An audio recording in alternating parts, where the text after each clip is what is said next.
FOMO यानी fear of missing out. तो दोस्तों, आप जानते हैं कि फोमो जो है वो क्या होता है। किसी भी नए ट्रेंड को फ़ौरन फॉलो करना, नए जो भी फैशन है उसको फ़ौरन अपनाना, कोई जो भी चीज़ ट्रेंडी है, कोई अगर फुटबॉल देख रहे हैं सब, या क्रिकेट देख रहे हैं, या कुछ भी कोई भी प्रोग्राम, तो आपको फोमो है कि सब लोग कर रहे हैं और मैं रह गया हूँ। तो किसी किसी गैदरिंग में, किसी ख़ास इवेंट पे जब सब शामिल हो रहे हैं तो फोमो कि सब लोग तो अब ये कर रहे हैं, ये इतना ट्रेंडी है, मैं क्यों पीछे रहूँ, मैंने भी करना है। तो वो फोमो तो आप जानते हैं। लेकिन न्यूरो डाइवर्जेंट लोगों में फोमो जो है वो fear of missing out, autism में और एडीएचडी में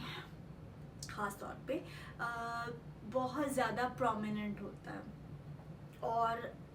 फोमो जो है it's more deeper than this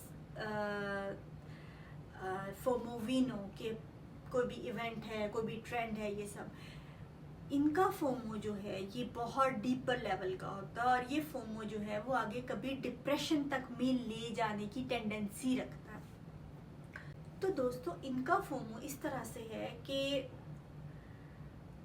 आप जानते हैं कि ये चीज़ों को की सीक्वेंसिंग नहीं कर पाते, इवेंट्स की बात क्या करनी है, थॉट्स की सीक्वेंसिंग नहीं कर पाते, प्रायोरिटाइज नहीं कर पाते, और इतनी ज़्यादा थॉट्स और फीलिंग्स ओवरवेलमिंग इनकी तरफ बढ़ती हैं कि ये एक तरह से पैरालाइज हो जाते हैं और एक तरह से इमोशनली डिसरेगुलेटेड हो जाते हैं। तो दोस्तों, उसमें होता ये है कि जो आइडियाज़ इनके माइंड में आ रहे होते हैं, जो थॉट्स इनके माइंड में आ रही होती हैं, जिस थॉट को ये छोड़ देते हैं, इनको मुसलसल गिल्ट रहता है, ठीक है, कि जिस चीज़ को ये छोड़ देते हैं इनको लगता है कि ये गई, ये मैंने छोड़ दी, तो मैंने इस आइडिया को छोड़ दिया जिसकी वजह से कुछ नुकसान हो सकता है, कुछ बुरा हो सकता है, या ये कि मैं अगर इस आइडिया को पकड़ता तो ज़्यादा बेटर था, मैंने इस वक्त इस आइडिया को क्यों पकड़ा, मैंने इस वक्त इस थॉट को इम्पोर्टेंस दी, इस थॉट को अटेंशन दी, दूसरी थॉट को नहीं दी, तो वो गई। यानी कि इनके लिए बाद में कुछ नहीं, इनके लिए मोमेंट है कि इस मोमेंट में जो चीज़ पकड़ ली वो पकड़ ली, जो छोड़ दी वो गई, और जो भी पकड़ेंगे, जो भी छोड़ेंगे, गिल्ट इज़ इनएविटेबल। तो गिल्ट इनका रहता है। तो ये जो है फोमो थॉट्स और आइडियाज़ का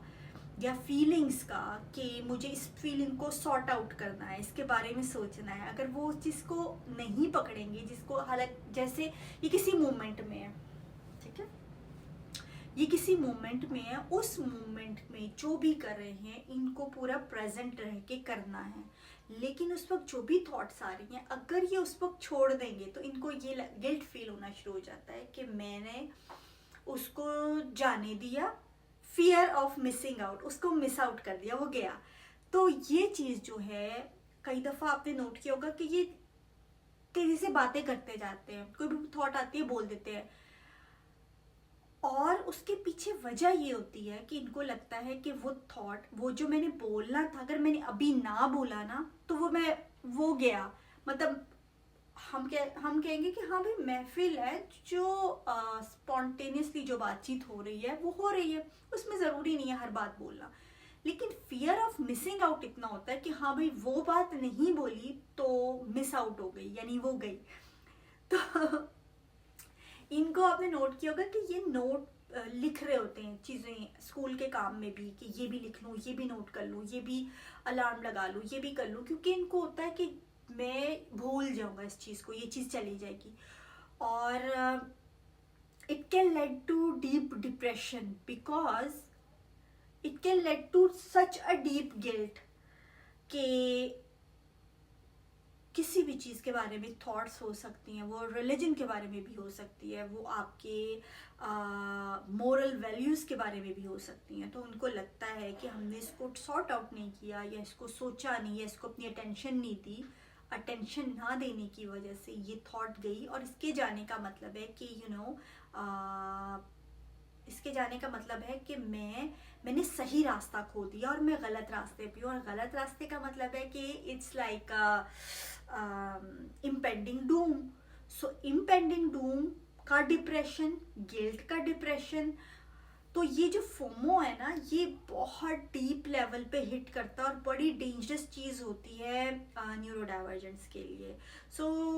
इस पे वर्क करना ज़रूरी होता है, बच्चों को सिखाना ज़रूरी होता है। पेरेंट्स भी कई दफ़ा कह देते हैं अच्छा इस पार्टी में नहीं गए तो तुम तो सारा फन खो दोगे। न्यूरोटिपिकल के लिए भी नहीं ठीक, लेकिन न्यूरो डाइवर्जेंट को अगर आपने साइकिल में फोमो में और ज़्यादा धकेल दिया ना, तो आप एक तरह से इनके साथ बड़ी दुश्मनी कर रहे होगे कि